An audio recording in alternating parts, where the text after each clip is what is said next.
11 ideas.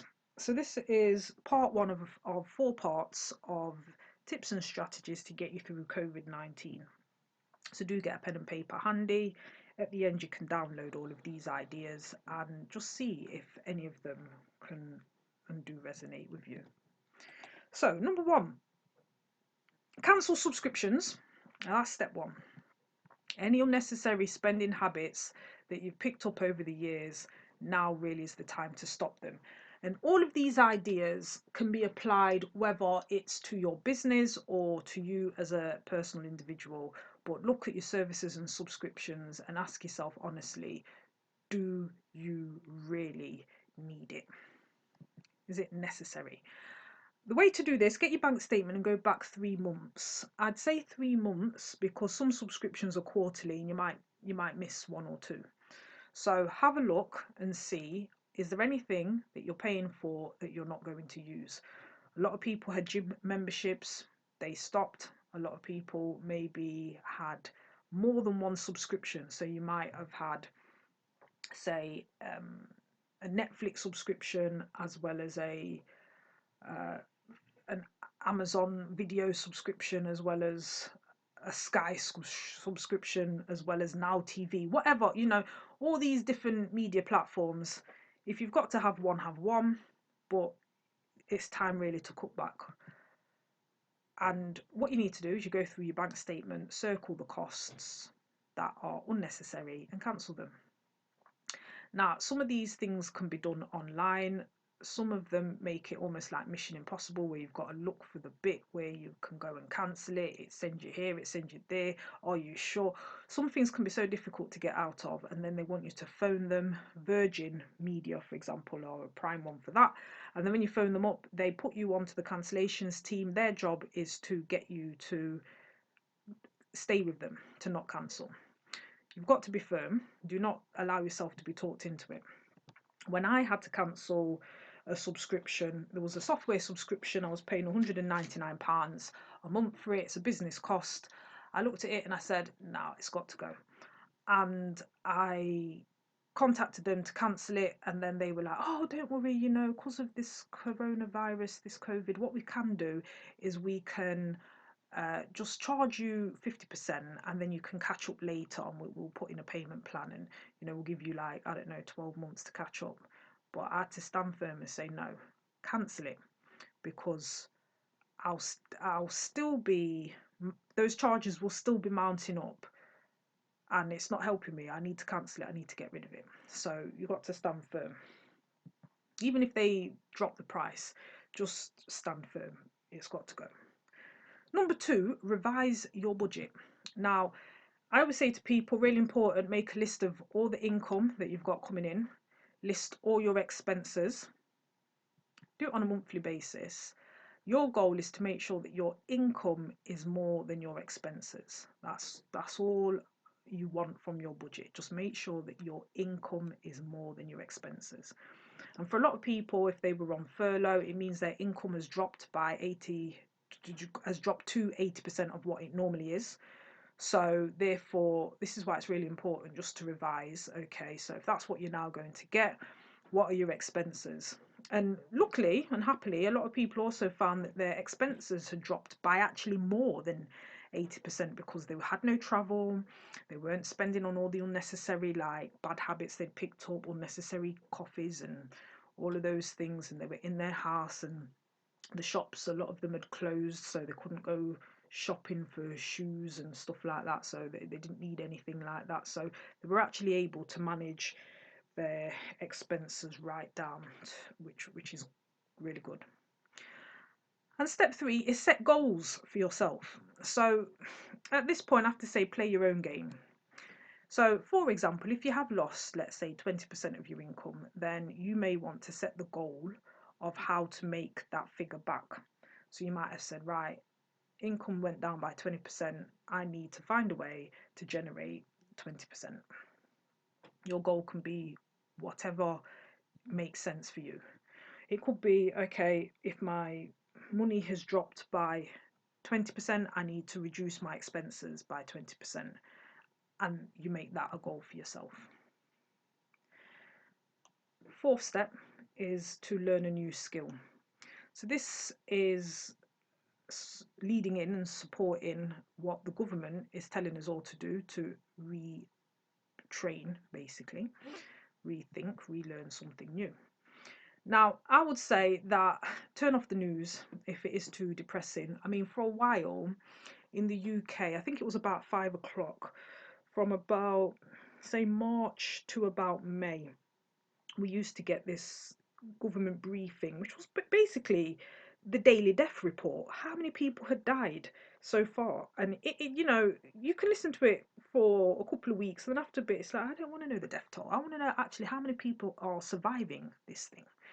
So if it's too depressing, and just turn it off.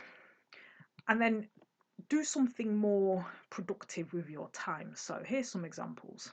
Watch a TEDx talk. Now, this talk here with the link is with Tammy Lally, and the talk is about let's get honest about our money problems. So that's it's a good one to listen to.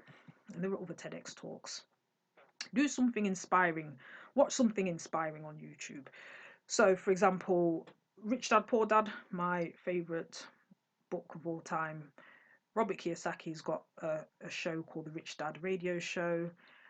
There are some economists on there that I like to listen to, Jim Rickards, for example. There's loads, that will tell you what they think is going on with the economy and stuff. That might not be your thing, but, whatever it is that you like to listen to, you can find it on YouTube. Or listen to a podcast. So we've got here a podcast called The Cash Flow Show, hosted by Clayton M. Koch, and that's all about cash flow and business, and different people are interviewed. I think I'm giving you sort of things that are to do with finances and money, because this is all about Corona-proofing your finances. So there are other types of podcasts which might be more up your street, but you can learn a lot from podcasts.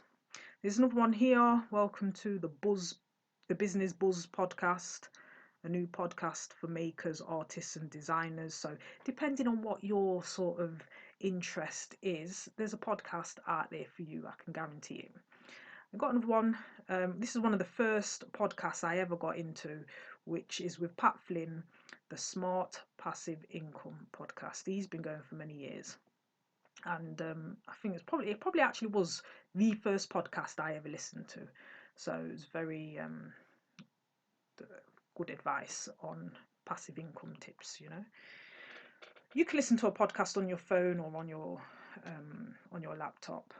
So reading a book, listening to something, or watching something which you can learn from and then apply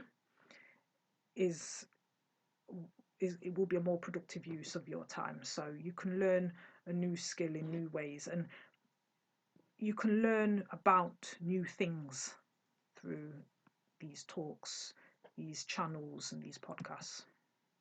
And reading a good book, I've got lots of books that I recommend. Rich Dad Poor Dad, fantastic book. It's what the rich teach their kids about money that the poor middle class do not. Cash Flow Quadrant is the next book on from Rich Dad Poor Dad, which talks about how there's 4 ways to make money. You can make it out of the quadrant of E, S, B, and I, which is an employee, self-employed, a business owner, or an investor. Very, very, very good book. The Cash Flow Quadrant, and this is the French cover, Le Quadrant du Cash Flow. This book made me think about how money actually flows, and I would say that really opened my eyes to, even though I'd done accounts, actually how, when you think about how your money's coming in, which many people don't, it was a real eye-opener. The Strangest Secret by Earl Nightingale, that is an audio actually you can get on YouTube, which I just think, I've listened to it so many times, I just think it's just timeless wisdom there.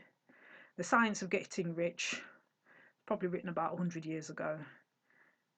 a timeless classic, as is The Richest Man in Babylon, George Clason, as is Think and Grow Rich by Napoleon Hill, one of the most influential bestsellers of all time.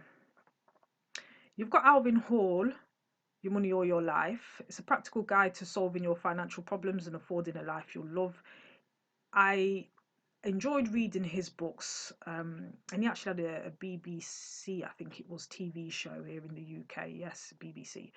And he had loads of credit card debt.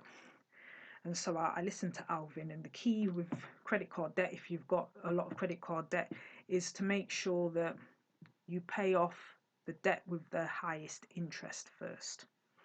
Millionaire Next Door by Thomas J. Stanley, another timeless classic, more than 1 million books sold. 4-Hour Work Week by Tim Ferriss. I think he's actually got a podcast as well, Escape the 9 to 5, Live Anywhere and Join the New Rich. This is a particularly good book in the sense that it's all about being able to work remotely, and this is where we are in this kind of environment. Outliers, The Story of Success, Malcolm Gladwell. He also wrote The Tipping Point, which is a good book, and Blink, fantastic book.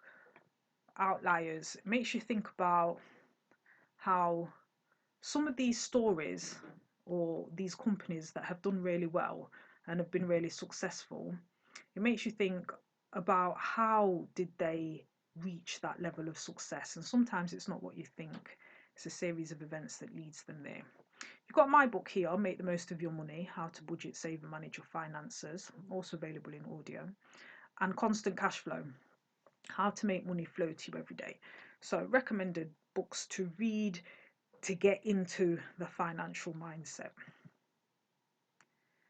And still, in learning a new skill, you can read books, listen to podcasts, watch videos, YouTube, TEDx talks, but there are many, every day there's more and more online sites that teach you new skills. Some of them you'll earn CPD points, some of them are certified, some of them are free, some of them are paid. So there's a plethora of online sites that can teach you new skills, and you can literally learn anything: guitar lessons, language lessons, how to start a podcast from home. Think about what skills are in demand and start from there. I have a course called How to Start a Podcast from Home. It's not actually called that, but it's about how to start a podcast.